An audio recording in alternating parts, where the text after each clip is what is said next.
Wonder Woman Challenge of the Amazons. This is a cooperative game for 2 to 5 players. In truth, I also find it is perfectly playable Solitaire, and I will explain how I did that. It is a game that has some similarities with the progenitor of so many other cooperative games, which is Pandemic, and also with another Ravensburger game, Horrified. That seems to be sort of like the cousin of Wonder Woman Challenge of the Amazons. At the same time, as you will see, this game is very much its own thing. It has its own mechanics, and also I find it captures very well the topic, the theme from the original Wonder Woman stories that I've been reading for a long time. I'm a long-time fan of Wonder Woman, and I think the game really gives us a true Wonder Woman game as opposed to a Horrified or Pandemic version with a Wonder Woman theme pasted on. No, this is the real thing, in my opinion at least. The board goes in the middle play area, represents the mythical magical island of Themyscira, and there are different areas connected by locations. In terms of what it looks like or structure, it does remind me of the board of Horrify, but again, that's okay. Games can have things in common. The miniatures are made in plastic, sturdy plastic, but then they're painted to look like bronze statues, and I dig that. I really like that. These are really nice statues here. I wish I had miniatures, but it feels like statues. Some locations have stars here, and this is where our Amazons will be able to recruit warriors. The general idea is that you will choose 1 or 3 scenarios, each based on a different villain that is attacking the island. Maybe the Cheetah, maybe Ares, maybe Circe. Cheetah goes around looking for artifacts that she's trying to steal, and she finds 3 of them that she found the secret of immortality, and who's gonna stop her then? So she wins the game. Ares is just gonna trash the place. That's just what he does. So if he brings enough destruction to the island, that's it. Circe, that sadistic maniac, is turning the Amazons into animals, in particular into wolves and pigs. And so when the pig Amazons are left together with the wolf Amazons, it's really bad. And so you gotta stop her. You gotta remove the beacons that give her power, give her a punch in the face. She builds more beacons, and you're back to the beginning to try to destroy the beacons and punch her again in the face. Generally speaking, the idea is that all of these villains, regardless of which one you're fighting, will do bad stuff on the board. They will drop cubes that are purple cubes, orange cubes, and green cubes, and they represent different things depending on the villain that you're facing. Say they may be corrupted Amazons when you're fighting against Ares, but they are wounded Amazons when you're fighting against the Cheetah. So they represent different things, they'll drop them on the board. The presence of those cubes on the board will lower the defense of the island. So you need to spend actions, try to remove them to keep the island clean to some extent.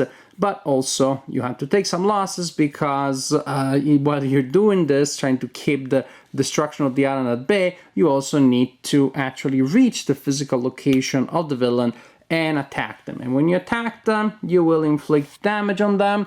The number of life points that they have changes depending on the villain, but also on the level of difficulty that you want to play. The general idea is that if you're able to defeat the arch villain for that scenario, bringing their life to 0 before they bring the defenses of the island to 0, you win the game.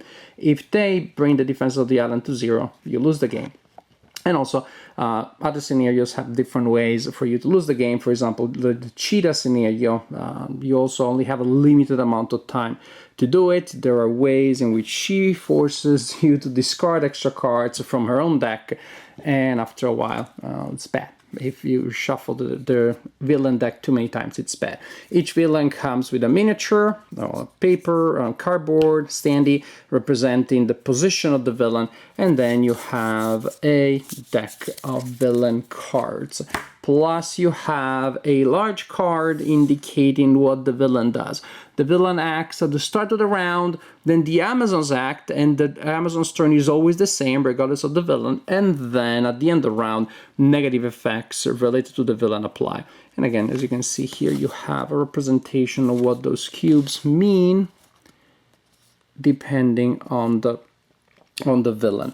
Also, the actions that the players have mean different things depending on the scenario. The player aids here are very good. Say, if you're to spend 3 wisdom, and we'll see what that means, against Ares, then you remove a corrupted Amazon, or you remove a magic beacon, or you remove a wounded Amazon.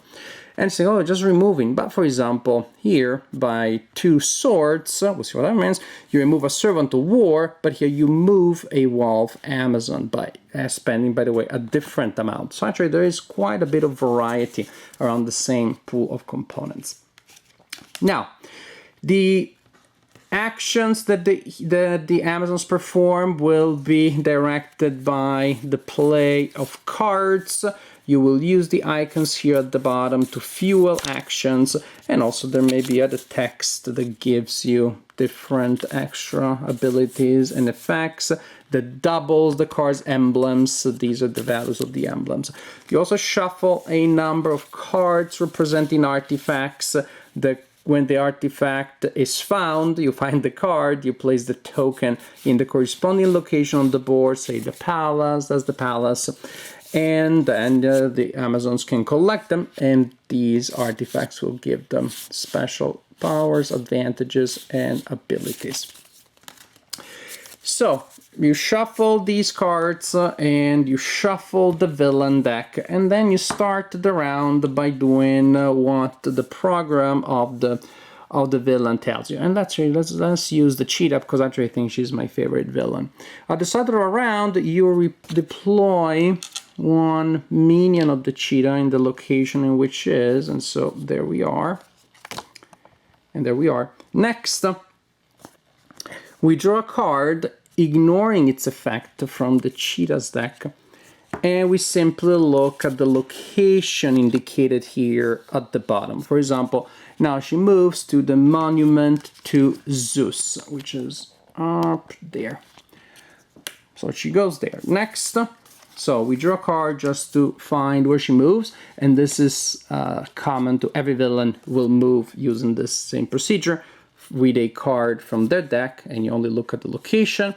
Then, however, you draw cards one by one and complete their effects, and that number depends on the number of players. This side of the player aid is if you have 3 or 5 players, or I should say Amazons, this one for 2 to 4. I played the game with my daughter Louisa, who is now 8, so we play with 2 Amazons, and I also play Solitaire controlling 2 Amazons, so actually this is the side I'm more familiar with. And so if we're playing with 2 only, then we draw a card and we do what it says. Oh, wait a second, these artifacts are the ones that she is looking for. There you go. This is more like the regular thing. So for example, if we flip this card, not to indicate the location, but to resolve the effect, we deploy a purple cube and an orange cube to the cheetah's region. The orange cubes are the monsters that she is dropping around, and those monsters wound Amazons because the purple cubes represent wounded Amazons. That will cause us trouble at the end of the game. So, every villain does this at the beginning. They move, and then you resolve cards that will place more cubes on the board. The Ares can corrupt your Amazons that you recruit and turn into corrupted Amazons. So, they do different things, but that's the general idea. Different cubes will do different bad things. So, then the Amazons will act, but just to give you a sense of what happens. And at the end of the turn, for example, if you're playing against the cheetah, we lose 1 defense for each wounded Amazon. In this situation, we will lose 1. We also deploy 1 wounded Amazon in each region with one of her monsters. So it gets worse and worse. So we will need to spend actions to heal them. Also, we discard the top card of Cheetah's deck for each hunting party on the island. That's another thing that she does. She drops those hunting parties. All of these things are regulated by her villain deck. And so we would discard in this situation 4 cards. Just an example of how at the beginning of the turn the villain sets up a situation increasing the vexation and the challenges for you. Then you have a chance to respond to that, and at the end of the turn penalties will apply that will reduce the defenses and make things worse for you for the future. Sandwich between these two things, the Amazons get to act. Hooray! Now, first, the Amazons will draw cards. Each player draws 2 cards face up and they can look at them, and 3 cards face down, and you are not allowed to look at them yet. Then you have the strategize phase, which is the only phase when players are able to, well, talk about strategy freely. Also, during the strategize phase, you simply trigger the effects that are described on your personal Amazon mat that will apply during the strategize. For example, during this phase, Diana gets to move 1 region for free, and suppose that then she decides to do just that from the palace. She goes there, so she'll attack the hunting parties. Philippus, for example, she draws 1 additional face-up hero card, and suppose that was her hand. And so now she has a little more information. She has an extra card and some information about it. So, players will strategize and decide what to do. Then the strategizing is over. Players can look at their cards, but at this point they cannot talk anymore. Hopefully they made some plans of what to do. And then each player programs the actions of their Amazon. And you do it face down. Suppose we do it like this. And Wonder Woman also, and Diana also programs her action like so. So, cooperative game with a programming element. Then, once we're done, each player reveals their first card and the actions are resolved. Sometimes the actions are resolved simultaneously because they happen in different parts of the island and there is no, they don't influence each other. They may be resolved simultaneously also because maybe you want to team up. So actually you're putting your attacks together against the villain, for example. In other cases, you resolve them one after the other in any order that the players decide. And that may be important because maybe we're in the same space and I recruit some Amazon warriors and then you move away with those. So the order may matter, but that's up to the players. What's matter is that in whichever order they go, each card is going to be used to trigger one action based on one of the emblems. So, for example, against the cheetah, I could spend 3 books to remove a wounded Amazon. And I like that you don't kill your own friends, so you heal your Amazons with wisdom. If Ares corrupts them, again, it's wisdom that removes them, so you talk them into not following Ares. Very nice. With 3 swords, I can remove one of these horrible minions. The hunting parties, I can spend 2 swords or 2 footsteps to remove it.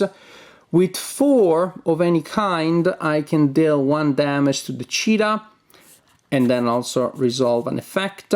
And then also you have other actions, which is you can spend the footstep emblems on your card to move from location to location.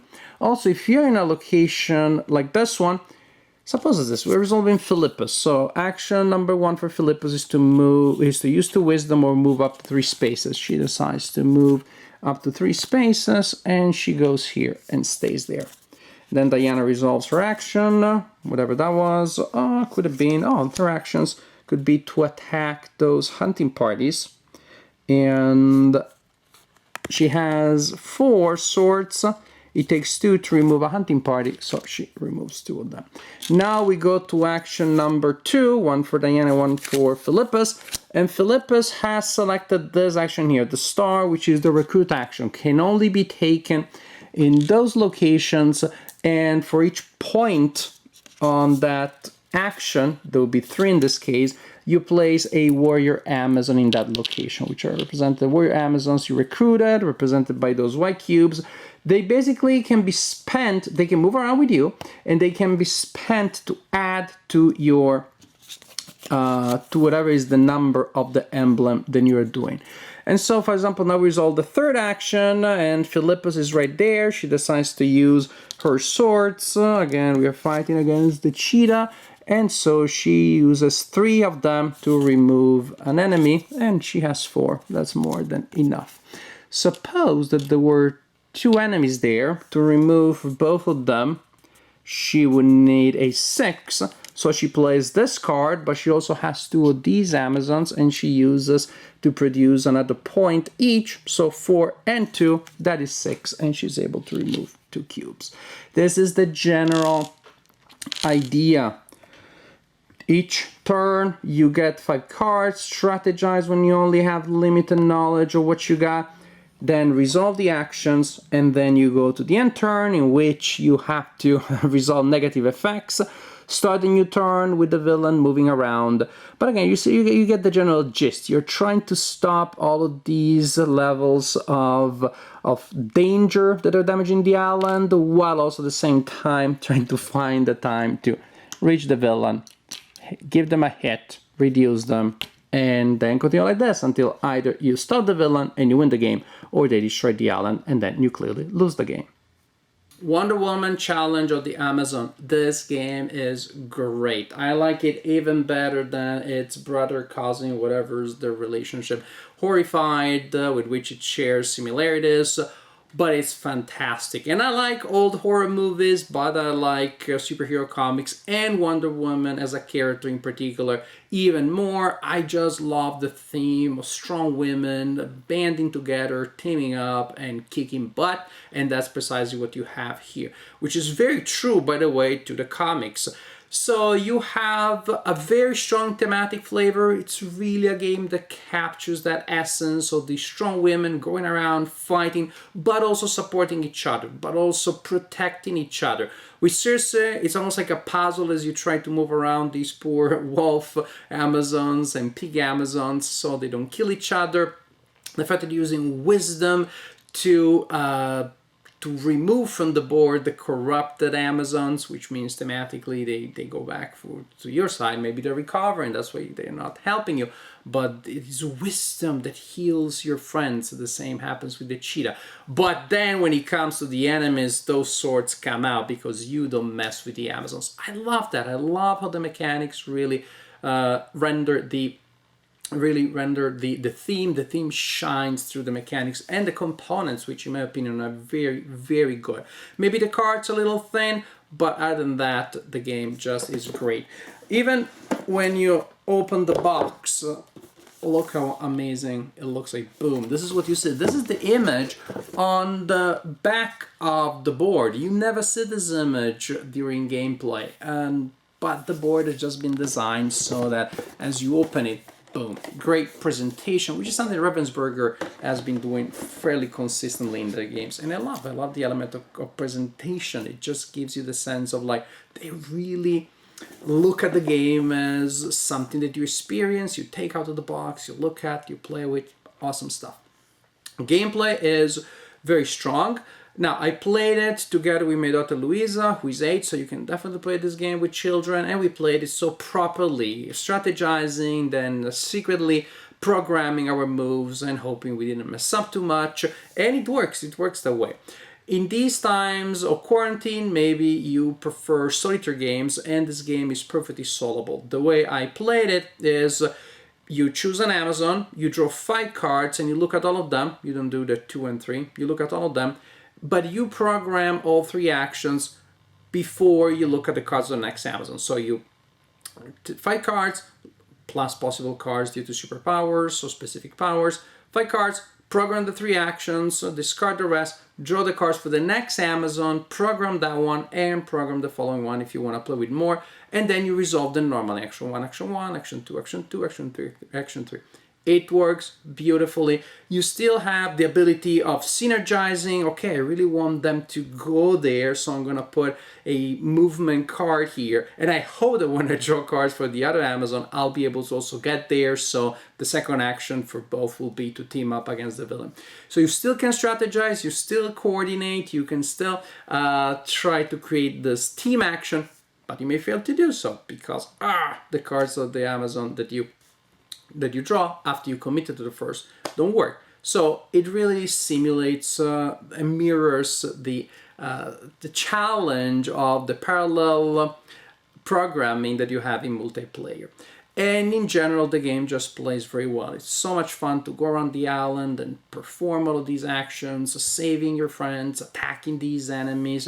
And it really is satisfying when you can pull off some nice combos. Cersei in particular, she creates these beacons, and when the beacons are around the island, she's basically unbeatable. But after you hit her, she makes more beacons. So first you remove the beacons, but then you really want to gang up and do that and inflict that mighty hit that removes several health points before she goes back to be impossible to defeat until you remove the beacons again. So actually the scenarios play very well, but they all have a different flavor, they all create different synergies. The Irish scenario is the one that is recommended you start with. It's somewhat the most basic, which is still okay. It's almost like really pandemic with Greek gods. You don't want 5 obstacles dropped by Ares in the same spot. You don't want these concentration of things, so you remove them from the board. But then both Cheetah and Circe, they present you with different problems. Circe drops her minions, but then the minions will produce wounded Amazons, and that is what gives you damage. So there is a sort of a countdown element as you're trying to eliminate them before they produce those negative effects. The scenarios play differently, they're all challenging, they have different flavors, different flow. It's great because you get great replay value and also great play value because gameplay is so compelling. A lot of interesting decisions, tense moments, nice narrative arc.